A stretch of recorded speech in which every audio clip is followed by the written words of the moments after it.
Now, many children opened up Play-Doh's newest toy on Christmas morning this year. Who doesn't love some Play-Doh? Right. But something inside has parents complaining and Hasbro scrambling to fix it. Just sort of prepare yourself.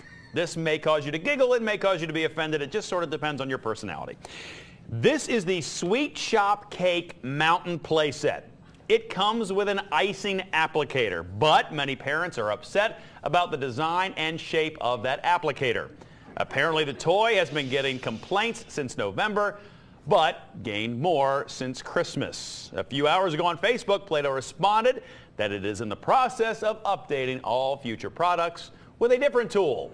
Anyone who wants a replacement can contact Hasbro's customer service.